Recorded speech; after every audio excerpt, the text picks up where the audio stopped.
ఎన్నో దశాబ్దాలుగా bypass surgery అంటే చెస్ట్ ఓపెన్ చేసి రక్తనాళాన్ని ఇంకొక రక్తనాళానికి కుట్టేసి, మనకంటే ఎక్కడైతే బ్లాక్ ఉన్న రక్తనాళం ఉందో ఆ బ్లాక్ ఉన్న రక్తనాళానికి తర్వాత ఇంకొక రక్తనాళాన్ని తీసుకొచ్చి కుట్టడం అనేది జరుగుతూ ఉంటుంది. ఇది గుండెకి బైపాస్ సర్జరీ. ఎక్కడైతే బ్లాక్ ఉన్న రక్తనాళం ఉంటుందో ఆ రక్తనాళం తర్వాత వేరే రక్తనాళాన్ని తీసుకొచ్చి కుట్టడం, అంటే సూచర్ చేస్తేనే బైపాస్ సర్జరీ అవుతుంది. అట్లాగే చెస్ట్ ఓపెన్ చేస్తేనే బైపాస్ సర్జరీ అవుతుంది.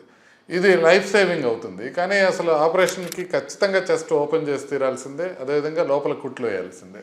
ఇప్పుడు కొత్తగా అట్లాంటాలో ఎమరీ హాస్పిటల్లో ఒక డాక్టర్లు ఒక అద్భుతమైన మిరకిల్ ఒకటి ప్రకటించారు. దీంట్లో ఏం చేశారంటే ఈ సైంటిస్ట్ నేషనల్ ఇన్స్టిట్యూట్ ఆఫ్ సైంటిస్టులను కూడా తీసుకొని వచ్చారు. క్రిస్టఫర్ బ్రూస్ అని ఆయన అట్లాంటాలో ఇది చేశారనమాట.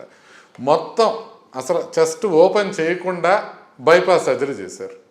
సో ఇది ఎలా సాధ్యం అనేది వాళ్ళు మొత్తం పబ్లిష్ చేశారు జర్నల్లో. టోటల్గా ఎట్లా చేశారు, వాళ్ళు ఏ మెథడ్ తీసుకున్నారు, ఎక్కడ క్యాథెటర్స్ వాడారు, ఏ రకంగా గుండె లోపలికి వాళ్ళు ఒక వైర్ పంపించి ఆ వైర్ బయట నుంచి స్టెంట్ని థ్రెడ్ చేసి ఆ స్టెంట్ సహాయంతో బైపాస్ లాగా రక్తనాళానికి బ్లాక్ ఉన్న రక్తనాళాన్ని దాటి వేయటం అనేది జరిగింది.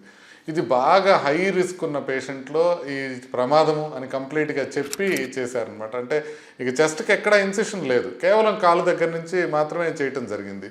ఇప్పుడు 6 months తర్వాత కూడా బైపాస్ బాగానే పనిచేస్తుంది, బ్లడ్ ఫ్లో బాగుంది, పేషెంట్ బాగానే ఉన్నారు. ఎందుకు ఇది మ్యాటర్ అని అంటే, ఇప్పుడు చాలామందికి మనం బైపాస్ చేసుకుంటామంటే చెస్ట్ ఓపెన్ చేస్తారా సార్, అమ్మో ప్రమాదం కదా అనుకుంటారు. అదేవిధంగా యాంజియోప్లాస్టీ చేయడానికి కొంతమందికి సాధ్యం కాకపోవచ్చు, ఖచ్చితంగా మనం బైపాస్ చేయాల్సి రావచ్చు. ఇది ఒక ప్రూఫ్ ఆఫ్ కాన్సెప్ట్ కింద దీన్ని వెక్టార్ అని అంటారనమాట ఈ మెథడ్ని. ఈ వెక్టార్ సహాయంతో అసలు చెస్ట్ ఓపెన్ చేయకుండానే బైపాస్ చేయటం అనేది ప్రపంచంలోనే ప్రప్రథమంగా జరిగింది.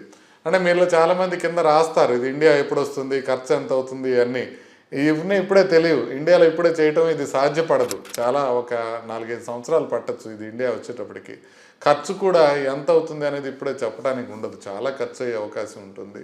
సో నార్మల్గా ఇప్పుడు బైపాస్ సర్జరీ చేసుకునే వాళ్ళందరూ నిరభ్యంతరంగా చేసుకోవచ్చు. దాంట్లో మినిమల్ యాక్సెస్ బైపాస్ వచ్చినాయి, అంటే చిన్న కట్లో ఇచ్చి టీక్రాట్ సర్జరీ అని వచ్చింది. ఇండియాలోనే ప్రప్రథమంగా మన పల్స్ హార్ట్ సూపర్ స్పెషాలిటీ హాస్పిటల్లో చేయడం జరిగింది. అలాంటి సర్జరీస్ ఇప్పుడు అందుబాటులో ఉన్నాయి. అయితే వెక్టార్ సర్జరీ మాత్రం అంటే సర్జరీ లేకుండా బైపాస్ చేయటం ఇంకా రావడం టైం పట్టే అవకాశం ఉంది.